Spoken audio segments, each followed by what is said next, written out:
सकाळी जी दिवा आणि मुंब्रा या दोन स्थानकांच्या दरम्यान दुर्दैवी घटना झाली होती. या घटनेमध्ये एकूण 13 व्यक्ती जे आहेत ते जखमी झाले होते.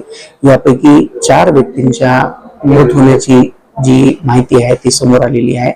यामध्ये बाकीच्या व्यक्तींवरती उपचार चालू आहे ठाण्याच्या सिव्हिल हॉस्पिटलमध्ये आणि सोबतच छत्रपती शिवाजी महाराज काळवाच्या हॉस्पिटलमध्ये. या ऍक्सिडेंट नंतर भारतीय रेल्वेने ज्या सबर्बन सगळ्या गाड्या चालल्या आहेत यांच्यामध्ये एक्झिस्टिंग रेकमध्ये रेट्रोफिटमेंट करायचा म्हणजे एक प्रकारचे दरवाजे बसवण्याचा निर्णय घेतलेला आहे. यासोबतच याच्यानंतरचे जे रेक येणार आहेत ते रेक आपल्याकडे केवळ एसी रेक्स आणि ज्याच्यामध्ये स्वयंचलित दरवाजे असतील, जे दरवाजे बंद झाल्यानंतर गाडी चालू होईल अशा प्रकारचे दरवाजे चालू करण्याचा निर्णय हा रेल्वेद्वारा घेण्यात आलेला आहे. सर, मृतांचा काही आकडा समोर आला आहे?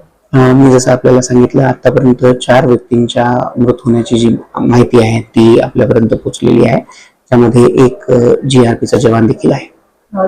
कंपन्सेशन वगैरे काय भेटणार आहे का? याच्यामध्ये या घटनेला आतापर्यंत जे इन्व्हेस्टिगेशन करतोय आपण ते इन्व्हेस्टिगेशन पूर्ण झाल्यानंतर या घटनेचं कारण समोर येईल आणि त्याच्यानंतर आपण याच्यामध्ये बाकीच्या गोष्टी याच्या पुढच्या ज्या गोष्टी आहेत त्या देऊ शकू.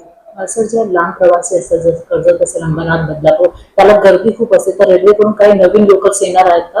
गर्दी कमी होण्यासाठी काय पावलं उचलणार? नवीन लोकल तिथे चालवण्यासाठीच आपण जे नवीन ट्रॅकचे इन्फ्रास्ट्रक्चर अपग्रेडेशनचे वर्क आहेत ते करतो आहोत.